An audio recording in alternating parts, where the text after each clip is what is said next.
In order to be free, it is not enough to want it, but also to know it. Overgun. Don't be afraid of the enemies who attack you. Be afraid of the friends who flatter you. HOTA. I'd rather die standing up than live on my knees. Pancho Villa. Men will not forget that Pancho Villa was loyal to the cause of the people.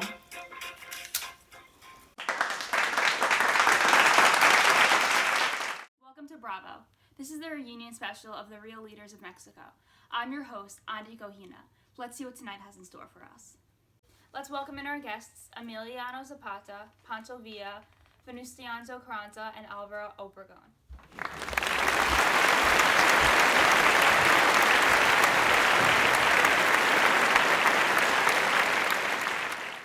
Last season, we were on the same page. Recently, things have changed. Let's find out more about that. In the beginning of the revolution, we were all working towards the same goal: get Mexico back in the hands of the Mexican people and return the land taken by the haciendados back to the original owners. However, in recent years, the other revolutionaries decided to take back on their land redistribution and focus on more issues relating to Mexico as a whole. If land redistribution does not relate to all of Mexico, at least Villa stuck by my side, but Obregón and Carranza basically up and left. As for the Aguascalientes Constitution, I couldn't even look at Carranza in the eye, let alone acknowledge his plan as the new leader of our nation. That's why my fellow radicals and I lashed out by the end. Well, that was all Well, I'm not going to sit here and say that land reform isn't a priority, but there's other issues in this country that we need to deal with, like reconstruction of our own government, A separation of church and state, labor, education. Now let's see what the other side has to say.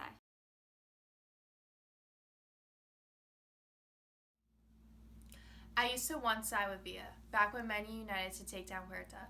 We all took great part in his fall. I took stance to drive troops out of Sonora. Carranza took Mexico City while becoming an increasingly dangerous threat to HOTA as a politician.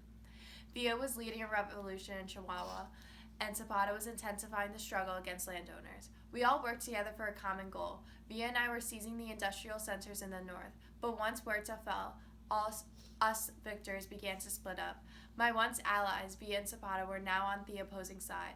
Then we had the Aguascalientes Convention to solve our differences, and even though Carranza still took power after, Villa and Zapata were still in opposition and refused to recognize him as a leader. It's as if they completely forgotten what we had all just went through and worked together for. We all once did what we could for the greater good. Can't they see that is what Carranza is trying to do now? So I can see how you'd think that those would be important, but in reality, how do you expect Mexico to thrive as a country if you're not instituting proper land reform? With the Plan de Ayala, we plan to 1. Take the land back from the haciendados and redistribute it. 2. For the people who didn't have money beforehand or proper finances, we're going to use property monopolies. And 3. While doing this, we're going to do nationalization laws to enforce our plan. How do you expect to effectively lead this country if your only focus is land reform? The whole Plan de Ayala is only talking about land reform. At least our Plan de Guadalupe is well-rounded. Our plan focuses on helping all individuals of Mexican society and reducing the gap between rich and poor and creating a solid middle class. You want to know what I think? Yeah! All right. Let's cut to commercial break.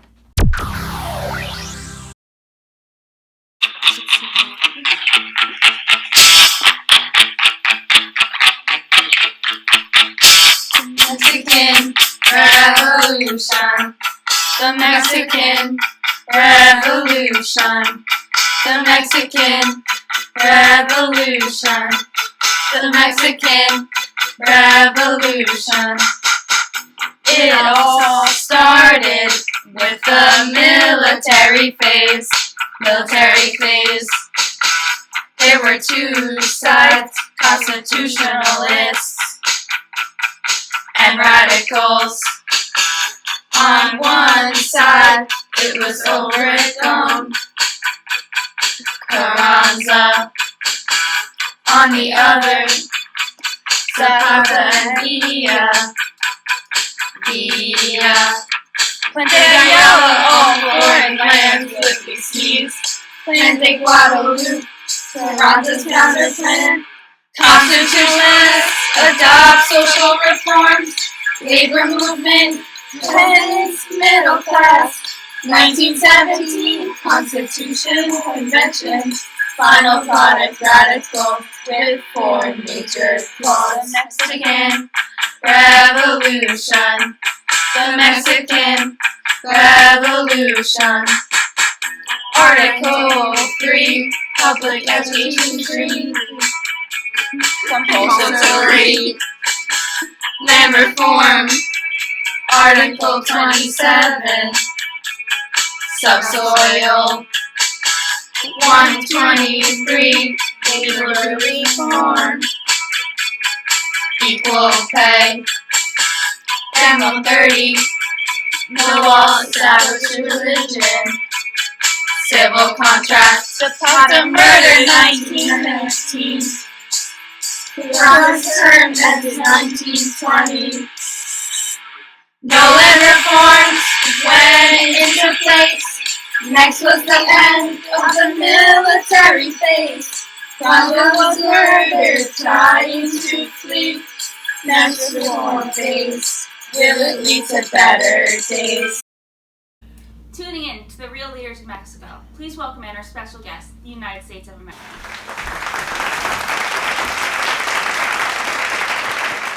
Welcome to this Tell-All special, and thank you for joining us. How are you tonight? I'm good, thank you, Andy. I'm really excited to learn the different viewpoints of the Mexican revolutionary leaders as the United States of America.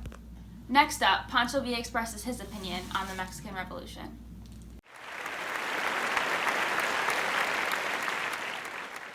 I got to side with Zapata on this one. Mexico's well-being is entirely dependent on the success of the agrarian revolution. I believe the best way we can work towards attaining such progress in the development of our country is by prioritizing land reform.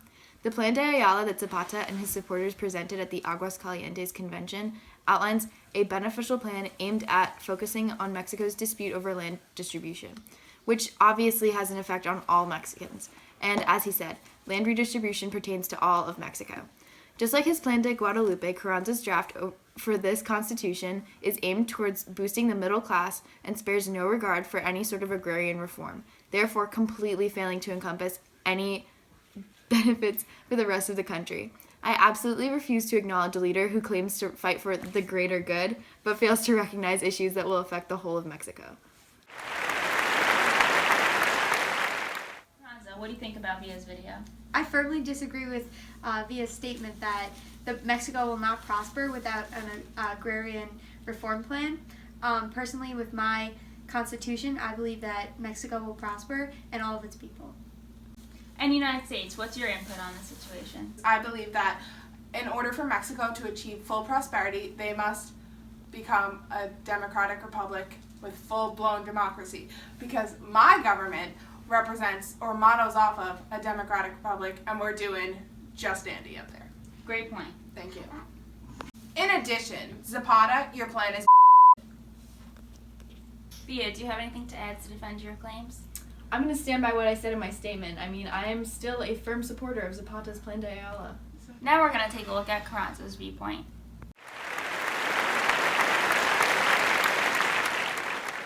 I became involved in politics early on in my life.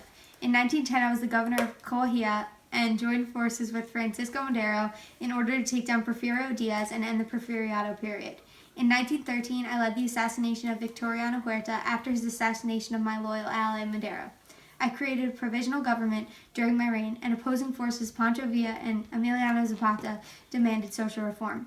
In April of 1915, my impressive General Alvaro Obregón defeated Villa at Celaya. I used to support the United States. I stood by their side for a Mexican-American rebellion in the U.S.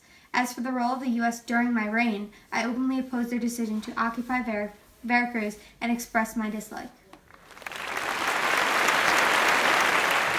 Obregón, do you have anything to say about this? Well, I completely agree with Carranza on this situation. Having U.S. support is very important at this time. The more support we have from foreign countries, the more our country can strive as a nation. And United States, what do you have to say about this video? Well, I'm obviously in support of Carranza's viewpoints because he modeled his constitution after my own. It heavily focuses on foreign investment, which I think will definitely lead to Mexican prosperity, and democracy, which obviously has led to so many countries being prosperous today, like me, the United States of America.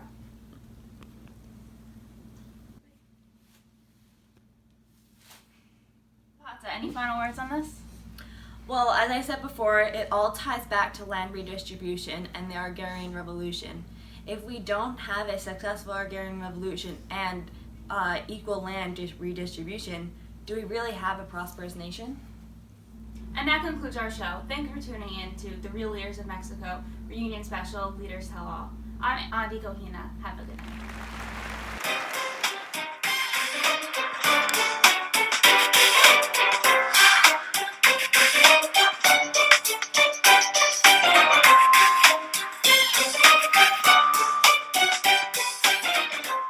How could you is only sorry, Lupe's well-rounded.